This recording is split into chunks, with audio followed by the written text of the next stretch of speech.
téměř každý, kdo sleduje českou internetovou scénu. Někdo mu říká legenda, někdo toxic. A pro některé je to člověk, který už dávno překročil hranici, ze které měl národu.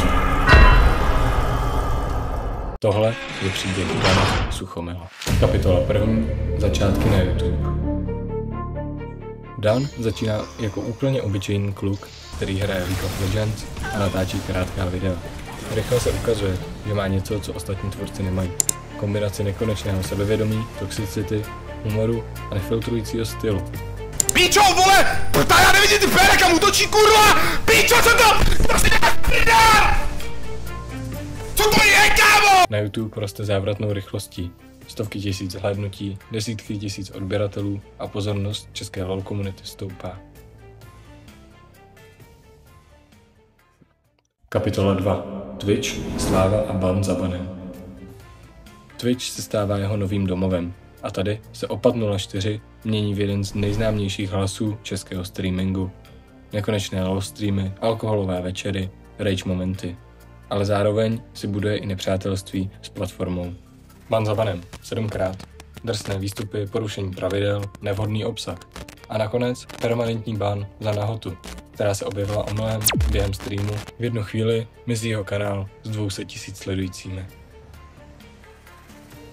Kapitola 3. Návrat, kolaps a další pád.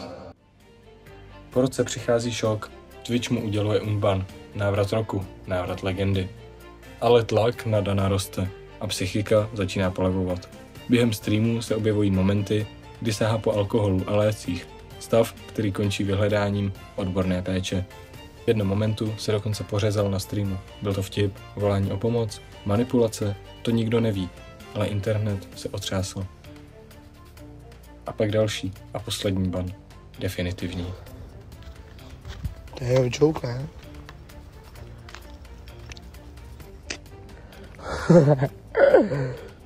Joke, ne? Joke. Kapitola 4. Malta a hazard. Dan odjíždí na Maltu, ne na dovolenou, ale aby si mohl streamovat hazard. V Česku jsou online kasína tvrdě regulovaná a tak vzniká nový kanál, Krabs 04. Jenže Twitch zasahuje znovu, ban i tam. A když Dan napíše jediné slovo WTF z hlavního účtu, Twitch mu uzavře dveře úplně. Kapitola 5. Sabaton. 3 týdny non-stop. V roce 2022 se rozhodne pro něco velkého. Něco, co tady ještě nebylo. Sabaton. Stream, který běží nepřetržitě. Den, 2, týden. Nakonec se zastaví ale až na 489 hodinách. Skoro 3 týdny v kuse. Výdělky přes 600 000 korun. Miliony zhlédnutí. Růst, který neměl obdoby. Ale i tohle mělo svou cenu. Kapitola 6. E-sport ambice. Dan se chtěl dostat do profesionální League of Legends ligy. Byl na prahu vstupu do týmu Glor. Ale projekt padá. Kontroverze kolem hazardu a jeho chování tomu dávají stopku.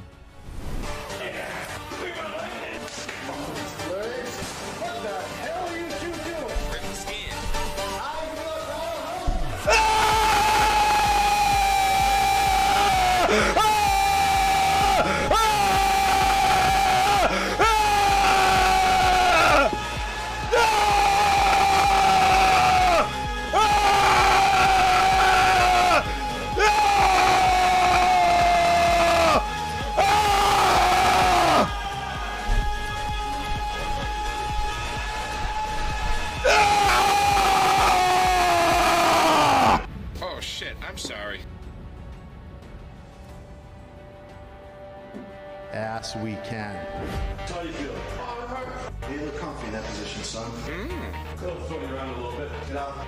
Let's get your ass back here! Yes, sir! Take it, boy! Ah! Thank you, sir! Ah, fuck up! Kapitola 7.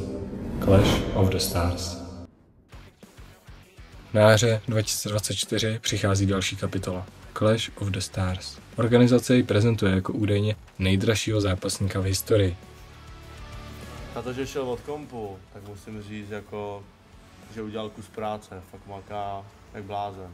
Hype je obrovský, ale zároveň obrovský i chaos uvnitř organizace. Zápas nakonec padá a tím končí jeho krátká éra v Clash of the Stars. Kapitola 8. Obvinění, která otočila scénu vzhůru nohama. Léto 2024. Na internetu unikají hlasové nahrávky od žen, které tvrdí, že s nimi měl Dan sexuální kontakt proti jejich vůli. Objevují se i výpovědi, screenshoty, příběhy. Ozývá se dokonce i jeho bývalá partnerka. Furt jsem to Danovi vyčítala, je tam mají napsaný, že jí bylo 14, že dělal to a to a to. A on to věděl, že jí bylo... Samozřejmě, když mi posílal, že už je ve vlaku a jede domů, tak šel do kina se 14letou slečnou, která byla moje kamarádka. No prostě teda ležel na mě a měl ve mně prsty. A pak pár dnů, asi, nebo nevím jak dlouho na to, jsem se dozvěděla, že on si to vlastně natáčel.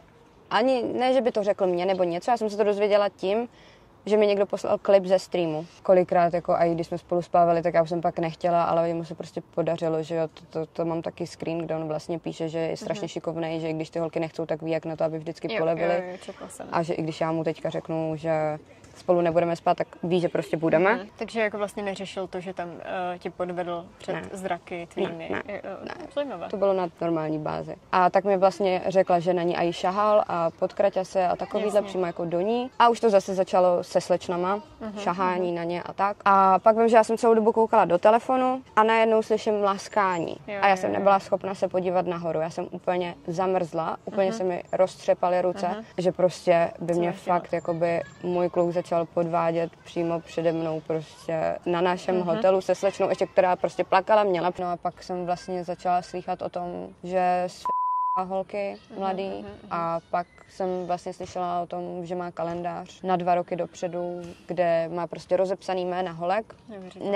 Nevím věkově, bylo, ale jakože slyšela jsem, že převážně 18 nebo to, ale že všechny byly pany, většina z nich. Pak se mi vlastně svěřila, že když se viděla s Danem poprvé, tak že jí fakt jako doslova a že ona potom byla zavřená v pokoji, kam on se dobýval, myslím, že byl opilej, že mi říkala, kam se vlastně dobýval a pak ji šketil a pak se rvali. Já jsem předtím vůbec nevěděla jsem, že už začínal nějak když jsme předtím byli spolu, tak to ne, to jenom alkohol a pak mu začala a pamatuju si, jak ležel na posteli, prostě úplně se třepal a ta jeho slečna, tak tam prostě jenom seděla vedle něj a ošahávala ho. A opětně jsem se prostě probudila si ho ve mně. Média mluví o násilí, o manipulaci, o toxickém chování. Dan všechno popírá, tvrdí, že je nevinný, má důkazy, které to prokážou. Policie případ šetří a internet je rozdělen na 2 tábory, které se navzájem mezi sebou nenávidí. Kapitola 9. Kdo je opravdu opat 04? Pro jedny je to padlá legenda, pro druhé oběť kolektivní agrese a pro zbytek jen kontroverzní streamer, jehož minulost si ho nakonec dohnala. Pravda je ale zatím nejasná a osud opata 04 leží na tenké hraně mezi vinou a obhajobou. A teď je to na vás. Co si o tom myslíte vy? Je Dan Suchomil obětí smyšlených obvinění? Nebo je realita tak temná, jak tvrdí jeho odpůrci? Dejte mi vědět v komentářích, protože příběh opata 04 je stále daleko od konce.